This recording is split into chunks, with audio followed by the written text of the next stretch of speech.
And I've got to sing now, which is going to be really good fun. We're under the boardwalk, down by the champagne, under the boardwalk. He's here to entertain. It's the majestic George Coppen.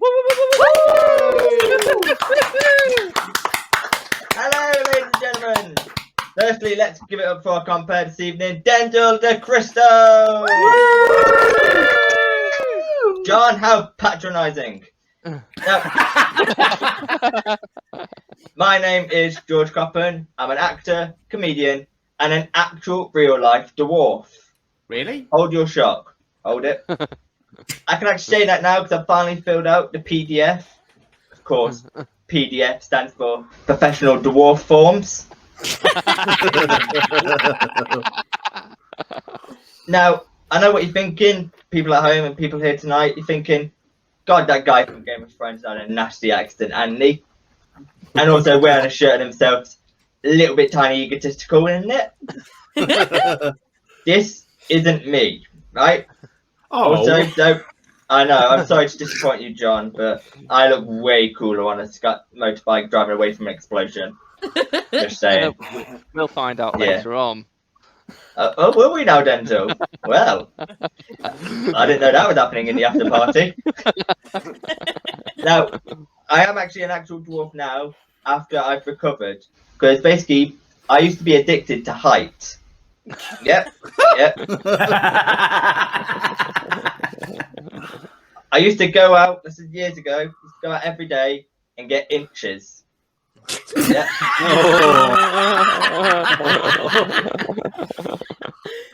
At my worst, I was about 6'3", 6'4", you know.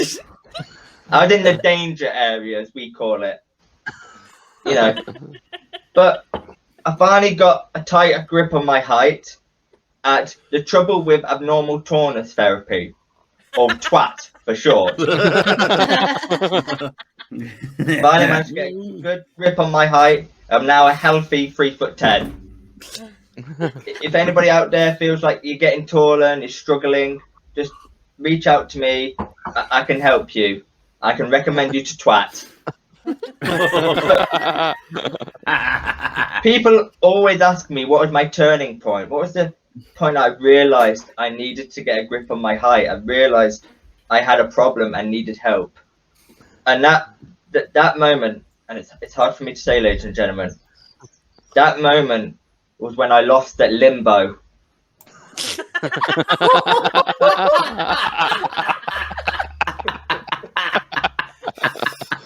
Limbo was my game, you know. Everybody would be going there stretching their backs. I'd be going like, yeah, bitch. Yeah, look at me. Walking under. Yeah, backwards, you know. But then some twat beat me, and I thought, I'm not having that. So I asked him where he got help, and he recommended me. But like Peter Dinklage, I went to school. But terrible leading, I know, but you're having it. But at school, after I recovered from my height, I needed a special chair because obviously, especially in the science lessons, you've got these very big, massive desks. So, and I needed a chair to get me up and down. This chair was the slowest thing ever, and the loudest. Everyone would be sitting there writing down. Suddenly here. I need a pee.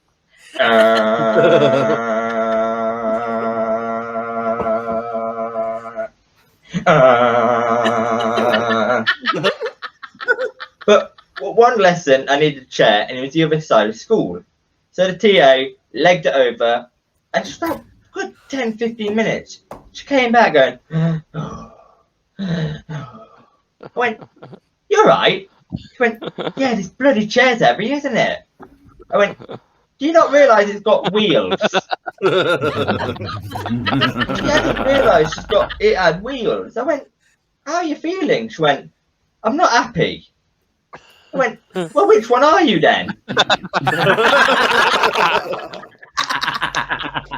She said, I'm knackered. I don't remember knackered. Is that like the modern day version? Is that like the modern day version for sleepy? Knackered? So that got me thinking, what would be the other modern day versions of the Seven Dwarfs? And I want to see if you can guess what they are. So, Happy. Give me a shout. What do you think the modern day version of Happy would be? Off Hi. your face. I got Giddy. Oh, Sneezy. Modern day Hay version fever. would be COVID-19.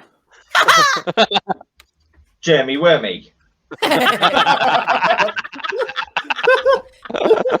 Grumpy. Rapey. Roger. Gamini. Jeremy Clarkson. Miffed. Would be called Miffed. Bashful. Piers Corbyn. Jeremy Corbyn. Boris What? Johnson in the fridge. My God. Nervous Wreck. Doc. Martin. Chipman. Dictator. I tell you something, you guys are shit at this game. See if you can get this last one. What would a modern day version of Dopey be called? Twat. Boris Johnson. I mean, I'd wait for someone to shout George, so up yours. I've got Joey Essex. Wow. But yeah, I mentioned the dwarves because I'm an actor and I do panto, and you get some interesting scenarios in panto. Take my first one in Middlesbrough, good few years ago now. Like, this is an old theatre, so no lifts or anything. Our dressing room for the 7 dwarfs, you know, the short people with little legs, we were on the top floor. And the dancers, you know, the ones with the really long legs and can stretch all day, that gets freaking annoying. They were on the first floor. Yeah, that works. We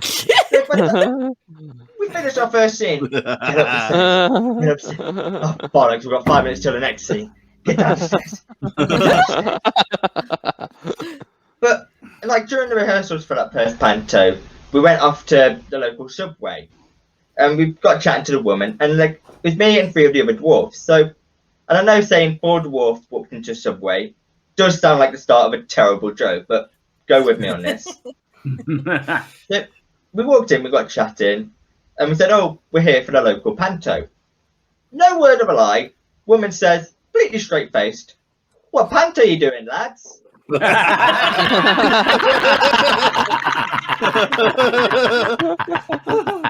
Now, 1 dwarf, yeah, you ask not to be rude. 2 or more, it's kind of bloody obvious, you know. So we said, oh, go on, we'll give you 3 guesses, you know. So she said, first guess, Cinderella, 4 ugly stepsisters. No. Guess 2, Peter Pan, 4 of the Lost Boys. Again, no. She finally got it on the 3rd and final guess.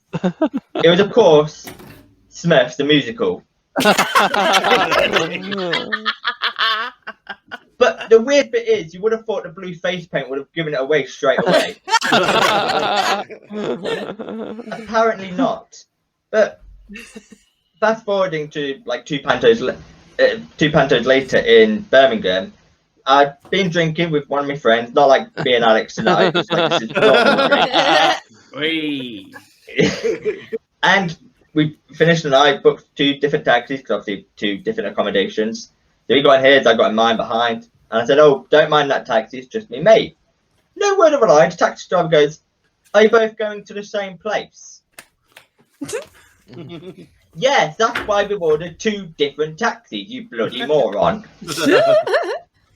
So I said, yeah. I was like, yeah, we're doing dwarf wacky races. Racing each other around Birmingham. Now, I don't want to tell you who the winner was, but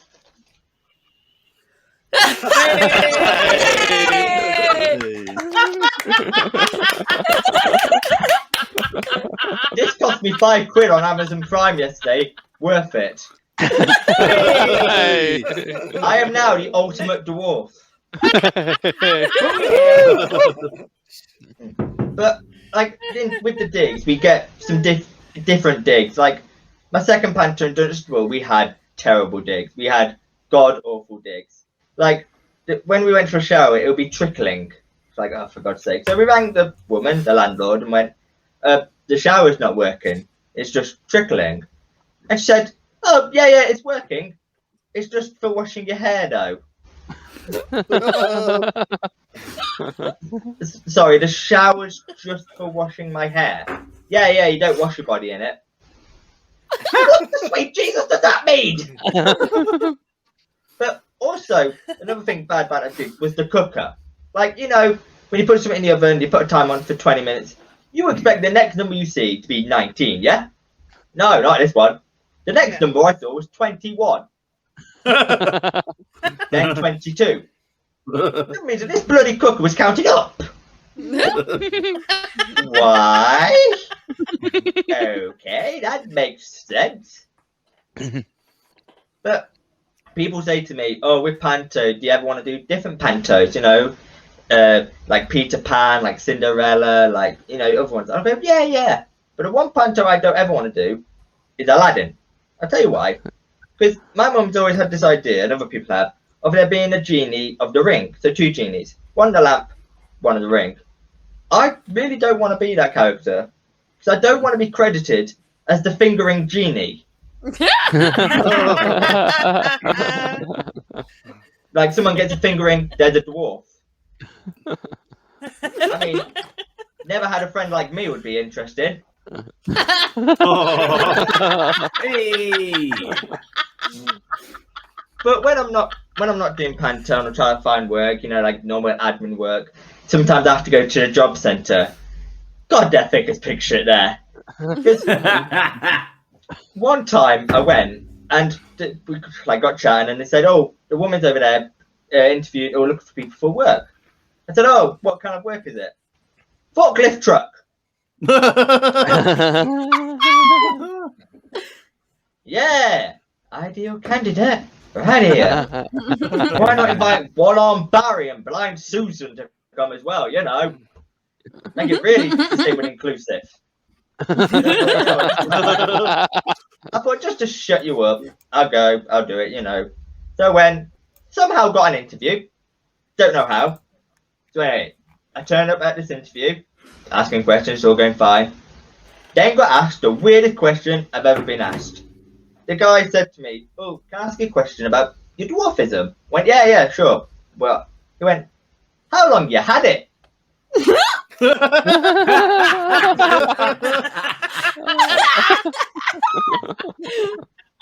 I said, "Sorry, can you repeat that?" He went, yeah. "How long you had your dwarfism?" So I did what anybody in that situation would do. I looked up. I looked down even. I looked up. I looked down again. Looking straight in the eye. I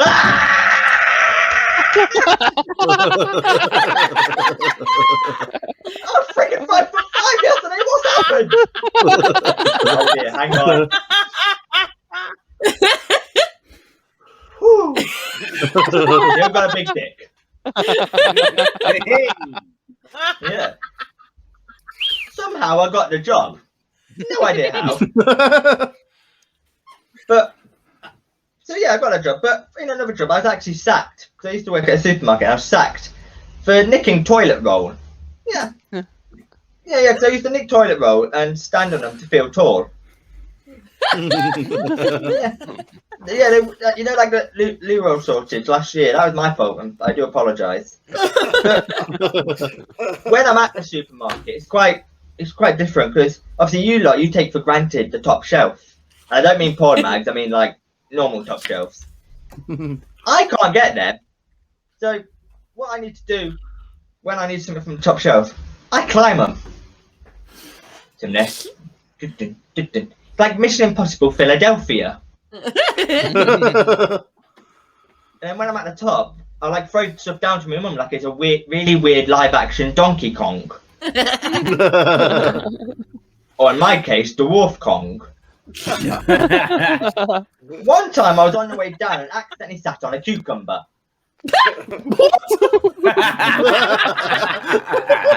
I know Sainsbury's say try something new today, but I don't think that's what they had in mind. I wonder if it counts as one on my 5 a day. Ladies and gentlemen, I've been George Coppen. You've been fantastic. Thank you. Thank you very much.